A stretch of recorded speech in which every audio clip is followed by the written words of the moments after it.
அப்புறம் இந்த யூடியூப்பில் நான் பார்த்த விஷயங்களை பார்க்கும்போது எனக்கு என்னென்னா, கொஞ்ச நாளைக்கு இதை பார்க்காம இருக்கிறது நிம்மதியாக இருக்குன்ட்டு. ஒருத்தன் கூட உண்மை பேசலைங்க. அதுதான் பெரிய கொடுமை. சொல்கிறது பூரா பொய் பொய் பொய் பொய், அவ்வளவுமா பொய். ஏதாவது ஒன்று ரெண்டில் ஒருத்தன் சொன்னான், எனக்கு சோர்ஸ் டெல்லியிலேருந்து வந்துருச்சுன்னா. சோர்ஸ் வருதுன்றான். எனக்கு சம்மன் வந்ததே பல பேருக்கு தெரியாது. அதை என்னோட வக்கீல் வெளியே சொன்னதுக்கப்புறம் தான் தெரியும். ஆனால் இவன் சொல்கிறான் சோர்ஸ்னா இரு. அவர் ஒரு 2 பேர் உட்காந்துக்கிறாங்க. கேட்டால் அவங்கெல்லாம் புலனாய்வு புலிகளாம். ஒரு 2 பேர் உட்காந்துக்கிறான். எதுக்கு ஒரு கேள்வி கேட்குறாரு. இவர் வந்து மடியில் 2 பேப்பர்ஸாக வச்சுருக்கா. அப்படி எடுத்து பார்த்துட்டு, அப்படியா அவனுக்கு வந்திருக்கா, அது என்னன்னு நான் சொல்கிறேன். எனக்கு ஒரு ஆள் மாதிரி தான் சொன்னாங்க. அப்போ நான் நைட் டெல்லியில் பேசிட்டு சொல்கிறேன் அப்படின்ட்டான். சரி, உண்மையிலே டெல்லியிலேருந்து உனக்கு சோர்ஸ் இருக்கும் போல இருக்குன்னா, அவனுக்கு தேனியில் அரெஸ்ட் பண்ண போகிறதே தெரியல.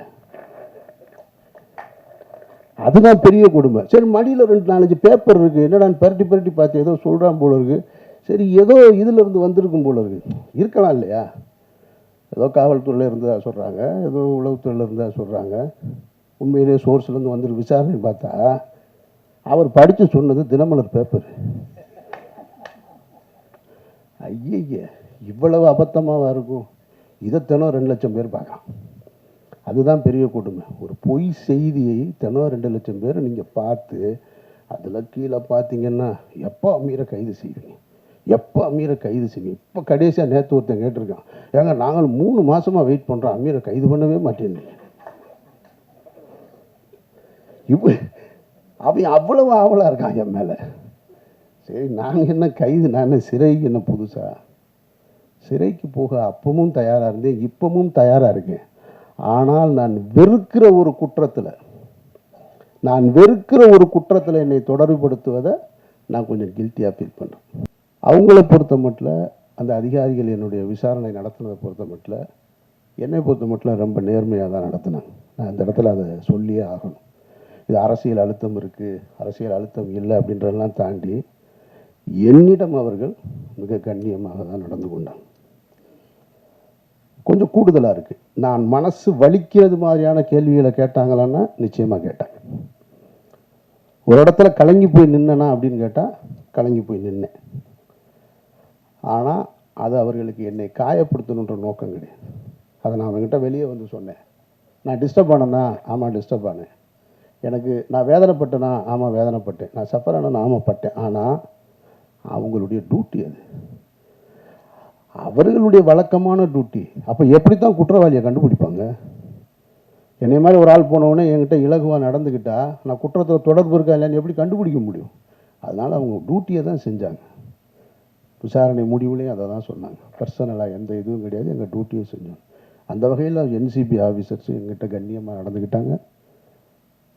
இடி ரைடு 2, அந்த ரைடு கதையை கேட்டிங்கன்னா, வீட்டில் ரம்ஜானுக்கு எல்லோரும் ஊருக்கு போயாச்சு.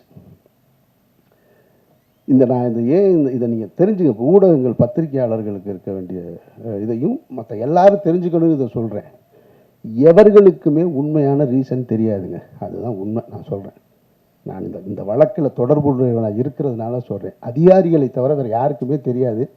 வேறு எவன் சொன்னாலும் நம்பாதீங்க. இதுதான் நிஜம். நான் சொல்கிறது உண்மை. இதை கன்ஃபெஷனாக வச்சுக்கோங்க. ஏன்னா எனக்கு முதல் சம்மன் வந்தது பாருங்கள், அதுவே யாருக்கும் தெரியாது. அது ஒரு வக்கீல் வெளியே போய் சொன்னதுனால தான் தெரியும். உடனே இவங்க என்ன பண்ணுறாங்கன்னா, அமீர் வந்து ரமலான் முடித்து விட்டு வருவதாக என்சிபி அதிகாரிகளிடம் வந்து சொன்னார், இந்த நேரத்தில் என்னை விசாரிக்க வேணான்னு கேட்டாருன்னு இதெல்லாம் தலைப்பு செய்தியாக ஓடுதுங்க. அப்போ இந்த மக்களுக்கு எது செய்தி? அப்போ உண்மையே செய்தியாக வராதா? நான் கேட்காத ஒன்று, 2ஆம் தேதி எனக்கு ஃபஸ்ட்டு சம்மன். அப்படி ஒன்று நான் கேட்கவே இல்லை. நான் 2ஆம் தேதி போயிட்டேன், டெல்லி போயிட்டேன். காலையில் முதல் நாளாக நாங்கள் போய் உட்கார்ந்தோம். ஒரு 12 மணி நேரம் விசாரணை முடிச்சு வந்தாச்சு. அப்போவே எனக்கு அடுத்து சம்மனுக்கான ஒரு திட்டம் இருந்தது. அதுவும் யாருக்கும் தெரியாது. ஆனால் இவங்களுக்கு தெரியவே தெரியாது. நான் அந்த காலகட்டத்தில் தான் அவங்க கேட்ட டீட்டெயில்ஸு, டாக்குமெண்ட்ஸு இதை பூரா எடுத்து எல்லாத்தையும் கொண்டு வந்து ரெடி பண்ணி வச்சிட்ருக்கேன். வச்சுட்டு ஒரு 3:30 மணி இருக்கும், 3:30 4 மணி. 4 மணிக்கு போய் வீட்டில் நான் அவனும் தான் படுக்கிறோம். வீட்டில் யாருமே இல்லை, ஃபேமிலியெல்லாம் ஊருக்கு போயிட்டாங்க ரம்ஜான் கொண்டாடுறதுக்கு. படுத்தா 5:30 மணிக்கு நோன்புக்கான காலை உணவை சாப்பிட்டுட்டு படுத்துருக்கான். 7:30 மணிக்கு ஒரு ஃபோன் அடிக்குது. அவன் ஃபோன் பக்கத்தில் என் கூட தான் பெட்டில் படுத்துருக்கான்.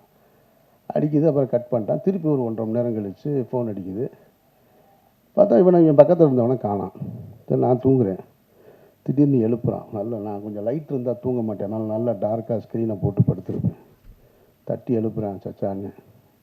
முழிச்சு பார்த்தா ஒருத்தர் துப்பாக்கியினோடு நிற்கிறாரு முகத்துக்கு நேர. ஒன்றுமே புரியலை. கொஞ்சோன்னு லைட்டு அந்த ஜன்னல்லேருந்து லீக் ஆகுது. அதில் பார்த்தா ஒருத்தர் துப்பாக்கியோடு நிற்கிறார். 2 பேர். என்னடா அப்படின்றேன், தெரில. கண்ணே முழிக்க முடியலை. சரி, அதோடு சரி எந்திரிச்சு முழிச்சு பார்த்தா அப்புறமா இடி ஆஃபீஸர்ஸ் வந்திருக்காங்க. இது என்னுடைய வீட்டில். இதே ஒரு 2 மணி நேரத்துக்கு முன்னாடி என்னுடைய அலுவலகத்துக்கு வந்துட்டாங்க. அங்கே என்னோடய அசிஸ்டன்ஸு, என்னோடய ஆடிட்ரு எல்லாரையும் அவங்கள லாக் பண்ணிட்டாங்க. அப்புறம் இடி ஆஃபீஸர் வந்தாங்க. அவங்க வந்து தன்னை அறிமுகப்படுத்திக்கிட்டாங்க என்கிட்ட.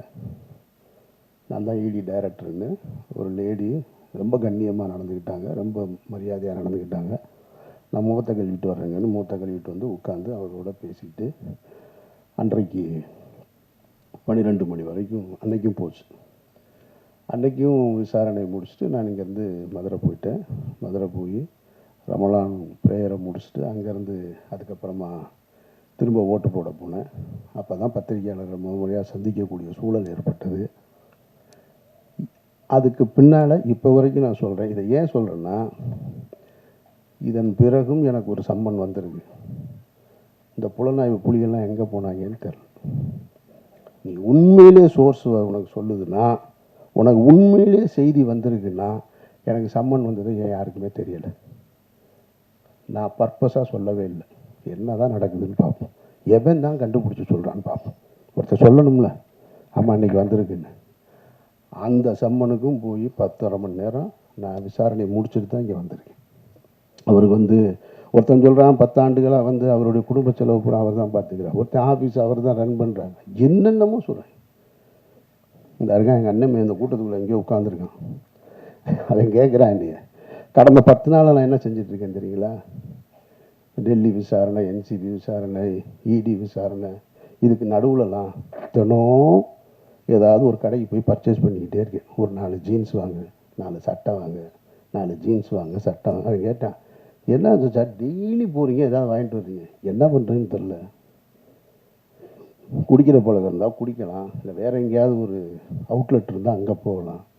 ஒன்றும் கிடையாது. நான் போகிறேன் வாங்குறேன் வர்றேன்.